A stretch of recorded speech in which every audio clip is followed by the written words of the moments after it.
Hey everyone, welcome back. We're diving back into some malicious compliance stories.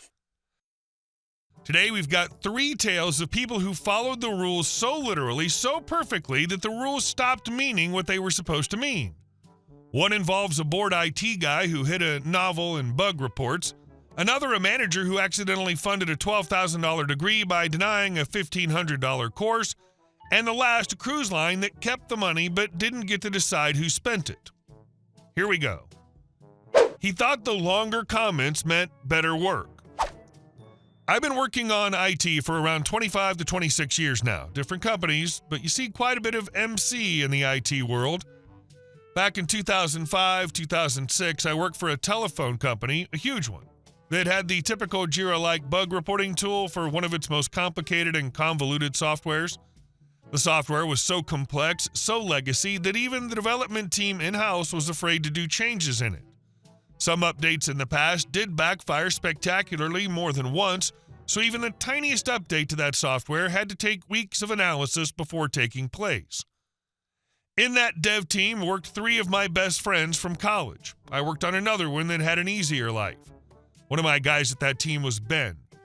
To portrait Ben accurately, imagine that guy that's always playing innocent pranks, that you never know if he's for real when he's talking because he's always saying the most shocking things just for the LOLs, knows a little bit of magic, uses it to prank, loves football as well. He used to be good at his job, but he's also quite a bit tired of it, procrastinating and generally not putting too much effort on it. The fact that he's part of that software dev team doesn't help. It's not a fast-paced environment, and people get bored by the inaction. So, since he's bored, he plays pranks, like connecting a second wireless mouse controller to the PC of a colleague to randomly move the mouse and have him call tech support because his mouse misbehaves, but do absolutely nothing with the mouse when tech support comes. The guy being the target of the prank ended up calling tech support 4 times before being told what was going on. The team once a week also books a windowless meeting room for an hour, so 3 of them can take a nap while the 4th one guards against someone finding out. Who's the guard rotates each week. The requests for update Ben gets are almost always something in this style. This report indicates that X value is 25 when it should be 27. Please fix. Each request typically comes from a different area, but each area sends a couple of requests probably once a month. But Ben knows that the algorithm doing that calculation is extremely complex. Reports are baked on a monthly basis on batch processes that can take hours. Testing this is extremely painful also, so he updates the end value on the report, where it was 25, now is 27. Easy peasy, see you next month. He gets probably like 10 to 15 of these requests per day. Ben updates the bug tool ticket stating on the comment field something like end value verified and corrected and moves on. New boss comes to that dev team from another team on the company. He's well known around the company as being quite dense. He instantly clashes with the team. He thinks quantity equals quality and loves to look into numbers. He comes from the database world, so he's constantly using queries to gather information. He also thinks that each ticket solved is because the underlying condition is being solved. He knows nothing about the complexity of the system. He just thinks that the team is really good at identifying causes and solving them fast. Glorified pencil pusher. He gathers the team and says that he did a query and found out that the comments being put into the bug tool are really short, like less than 50 characters long. And that's not enough to explain what has been done to solve the incident. The whole team explains that what's being put into the comment field is more than enough. He says that comments should at least have 1,000 characters. It's the minimum he'll accept. He says that having comments with less than 1,000 characters will impact his valuation of the work being done. Ben, being the devious character he is, decides to complain, especially since he knows that boss would never open the bug tool. He loves his databases. First ticket comes in. This value is this, should be that. He updates value, writes the same comment he always does, end value verified and corrected, and then taking advantage on the fact that the comment field has format capabilities, WYSIWYG type of editor, copies and pastes the chronicle from the latest football match into the field, changes the color to white and the font size to 1 so it can't be seen against the background on the tool, and closes the ticket. If you're the original ticket poster, that comment field is read-only. so unless someone selects and highlights the comment, they won't know that something else is there. Next ticket comes, does the same, but writes a rant about some stupid thing. Then on the next ticket, he just puts keep pushing random keys and the space bar until the character counter reaches 1,000. He gets bored of doing this, so he becomes more ingenious and inventive by the ticket. Somewhere hidden in that bug tool comment system, a complete original Ben novel separated in small chapters ends up being written that no one knows about, outside of a few of us that have lunch with Ben and the team. This is the kind of creative laziness that only comes from someone truly bored. Ben didn't fight the rule, he just complied with it, in the most absurd way possible. A whole novel hidden in plain sight with every chapter hidden behind a ticket about some wrong number in a report? The boss sees 1,000+ characters and thinks great work. He has no idea he's been edited out of the story entirely. Boss comes a month after and says to Bidu, "I've noticed that the size of your comments has gone up last month. You're averaging well over 1,000 characters per ticket. Keep it up."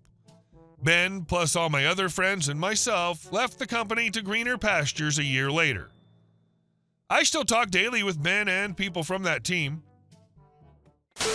And our second story. My manager refused a $1,500 course. A few years ago, I worked under a manager who had somehow mastered the art of doing absolutely nothing while appearing perpetually busy. Her name was Denise, and if there were an Olympic event for strategic calendar blocking and circling back, she would have taken gold. The only thing she consistently excelled at was approving time off requests for herself. For the rest of us, she was a gatekeeper to opportunity and a professional roadblock in heels. Denise spent most of her time planning vacations under the guise of professional development. She'd jet off to conferences in cities that just happened to have beaches, vineyards, or 5-star restaurants. When she returned, we never got a summary of new industry insights or updated best practices. Instead, we got slideshows of sunsets and stories about the exhausting network dinners that suspiciously took place at Michelin-starred establishments. Meanwhile, her actual job responsibilities were neatly redistributed among the team. If a project needed managing, she'd delegate it. If a report needed writing, she'd assign it. If something succeeded, she'd present it upstairs as her own strategic initiative. If something failed, she'd schedule a meeting to discuss team accountability. She was also allergic to developing her staff. We had access to internal training, certifications, and skill-building workshops through our organization. These programs were designed to help employees grow, qualify for promotions, and expand into other departments. Denise treated those opportunities like they were classified documents. "Can I sign up for the advanced analytics training next quarter?" I asked her once during a one-on-one. She leaned back in her chair, tapped her pen thoughtfully, and said, "I just don't think it's in the budget right now." "It's internal," I replied carefully. "The department already has the allocation." "Yes, but we're stretched thin. I can't spare you for that many hours." We were not stretched thin. We were stretched Denise thin, which meant she was stretched between booking flights and deciding which pair of designer flats best matched her conference lanyard. The training I wanted cost $1,500. That included tuition, course materials, and certification testing. It was relevant to my role, aligned with department goals, and would have made me eligible for a more senior position within a year. It required her approval because it involved time away from my daily tasks. She approved her own trips that cost 10 times that amount without blinking. After a few more polite rejections dressed up as strategic timing issues, I stopped asking. Not because I lost interest, but because I realized something important. She could block a small door, but she didn't own the building. Our company offered tuition reimbursement as a formal benefit. It was structured through HR and finance, not through individual managers. If you were accepted into an accredited graduate program and maintained a certain GPA, the company would reimburse a significant portion of your tuition. It was expensive, but it was standardized and didn't require Denise's personal blessing. I started researching programs that aligned with the training I had wanted in the first place. If I couldn't get a $1,500 certification, maybe I'd just get the whole degree. The irony was not lost on me. I applied to a graduate program in a closely related field. It took time, essays, transcripts, recommendation letters, and more patience than I thought I possessed. When I got the acceptance email, I read it 3 times to make sure it wasn't a marketing trick. I submitted my tuition reimbursement paperwork through the official HR channel. It was processed without Denise's input. She found out when finance notified her that her team member would be attending graduate school part-time. She called me into her office. "I see you've enrolled in a master's program," she said, trying to sound neutral. "Yes," I replied. "It aligns really well with our department's long-term goals." She gave me a tight smile. "That's ambitious." "It's covered under the company's tuition benefit," I added helpfully. Over the next 2 years, I attended classes in the evenings and on weekends. It was exhausting. There were nights I questioned my sanity while staring at research papers at midnight, but every semester I submitted my grades and received reimbursement. By the time I finished, the company had paid roughly $12,000 toward my graduate degree. All because Denise wouldn't approve $1,500. She wanted to block a $1,500 training. Instead, she accidentally greenlit a $12,000 degree. The math is beautiful. She was so focused on controlling the small door that she didn't notice you'd found a whole other building entrance, and the company paid for it. What made it sweeter was that my new credentials made me eligible for roles outside of her reporting line. Within months of graduating, I applied for an internal position in another department. The hiring manager actually read my resume and asked thoughtful questions about my coursework. When Denise heard I'd been selected for interviews, she tried to pivot. "I always believed you had leadership potential," she told me in one of our final meetings. I nodded politely. The new role came with a pay increase, broader responsibilities, and, this part was key, a manager who believed in developing staff instead of competing with them. On my last day under Denise's supervision, she gave a short speech about mentoring rising talent. I listened quietly while she recounted how she had supported my growth journey. I didn't correct her. I didn't need to. The truth was simple. She tried to limit me to what was convenient for her. Instead, she accidentally funded my exit strategy. $12,000 later, I walked into a new office with a new title, a framed degree, and a healthy appreciation for corporate policies that bypass petty middle managers. Denise still works there from what I hear, planning her next conference in some coastal city. Every so often, I wonder if she's ever connected the dots between that denied $1,500 training and the degree hanging on my wall. If she has, I imagine she's probably blaming someone else. And our last story. The cruise company kept our money. This happened back during the first Gulf War, when everything in our lives felt like it was balanced on a knife's edge. My wife and I were engaged at the time, both active duty, young, stubborn, and convinced that no matter what the world threw at us, we could schedule around it. We had our wedding planned, a modest but meaningful ceremony, and right after that, we were supposed to leave on a Caribbean cruise for our honeymoon. It wasn't some bargain basement trip either. We'd scrimped, saved, and pooled what little disposable income 2 junior service members could manage. It was one of those all-inclusive deals with buffets and a proper dining room, live music at night, stops in tropical ports with names we could barely pronounce without smiling. For us, it wasn't just a vacation. It was the first real thing we were doing for ourselves after years of training, deployments, and field exercises. 3 days before the wedding, the orders came down. She was being deployed to the Gulf. I was staying stateside, but my leave was immediately canceled. There was no drama about it. That's just how it works. The phone call was short, professional, and devastating all at once. We had less than 72 hours to pivot from honeymoon cruise to war zone deployment. We managed to reschedule the wedding. The caterer was surprisingly kind about it. The florist said, "Honey, go take care of your country. We'll take care of the peonies." The DJ even waived his rescheduling fee and told me he'd play whatever we wanted whenever we were ready. For a brief moment, it felt like the world still had some softness left in it. Then I called the cruise line. I explained the situation calmly. We're both active military. My fiance's been deployed unexpectedly. We need to reschedule. The woman on the other end didn't even pause. "Sir, the tickets are non-refundable and non-transferable." "I'm not asking for a refund," I said. "We just need to move the date. She's being sent to a combat zone." "I understand, sir," she replied in a tone that made it clear she did not understand. However, per policy, all sales are final. I asked for a supervisor. Same answer. I called again the next day and tried a different approach. Same answer. I even reached out through a military liaison office to see if there was any way to apply pressure to get an exception. Nothing. The cruise line didn't budge. Their position was simple. We weren't boarding the ship, and that was our problem. We didn't have family nearby who could take the trip. Our parents were scattered across the country and couldn't drop everything to fly out and cruise on a week's notice.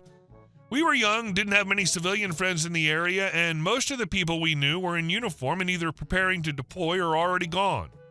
The tickets were going to go unused. That's when I got irritated enough to get creative. If the cruise line wouldn't reschedule and wouldn't refund and wouldn't make even the slightest accommodation for 2 service members being sent to war, then those seats weren't going to sit empty. Someone was going to eat at that buffet. I drove into San Francisco. This was long before tech money cleaned up large swaths of it, and certain neighborhoods were rough in ways that don't need embellishment. I parked near one of the worst areas and started walking. I wasn't looking for someone who was down on their luck in a vague, poetic sense.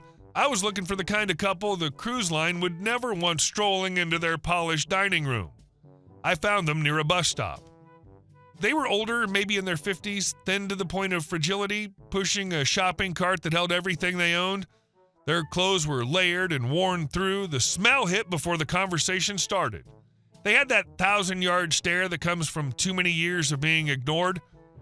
I approached slowly so I didn't spook them. "Hey," I said, "this is going to sound strange, but do you two have IDs?" The man squinted at me. "Why?" "I've got 2 cruise tickets, fully paid. Caribbean, leaves in a couple days." They both just stared at me. "I can't use them," I continued. "My fiancé got deployed. I want someone to go, eat well, sleep in a clean bed, see something beautiful." The woman let out a shaky laugh. "Is this a joke?" "No," I said. "The only thing I ask is that you send me a postcard from wherever you dock, just so I know you made it." I'd already written my address on an envelope and stuck a stamp on it. I handed it to them along with the tickets. The man looked down at the glossy cruise documents, then back at me. "You serious?" "Dead serious." He took a long breath. "You're sure?" "Positive." They thanked me more times than I could count. I explained how to get to the port, what to expect at check-in, and that they should absolutely take advantage of the buffet. "Eat everything," I told them, twice. I drove home feeling oddly peaceful.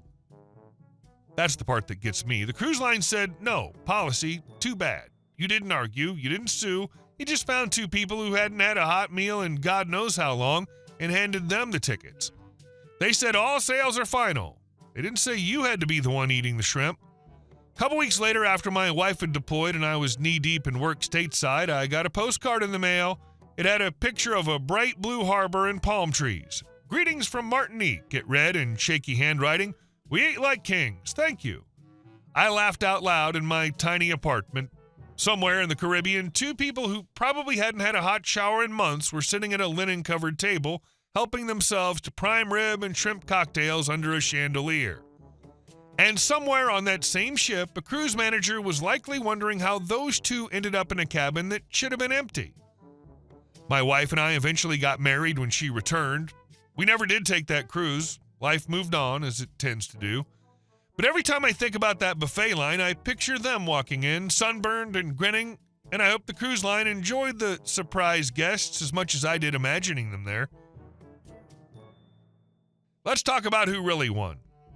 Story 1 was invisible creativity. The boss demanded long comments. Ben gave him long comments. Thousands of characters every single time. The fact that they were football recaps, random keyboard mashing, and eventually a complete novel hidden in white text was entirely invisible to the person who made the rule. The boss got his numbers, Ben got his joke. Everyone won except the person who thought they were in charge. Story 2 was accidental escalation. Denise blocked a $1,500 training course because she could. The OP found a different path, a $12,000 graduate degree through official company policy. She didn't fight the system, she just found a bigger door. And when she walked through it, Denise got to give a speech about mentoring rising talent. But Story 3 wins, not because it's clever, though finding a couple living rough and handing them cruise tickets is its own kind of genius, but because of the postcard. "We ate like kings, thank you." Somewhere in the Caribbean, 2 people who probably hadn't had a hot shower in months were eating prime rib under a chandelier. The cruise line kept the money, they just didn't get to decide who spent it. Hey guys, thank you all for watching the video. I'll see you in the next one.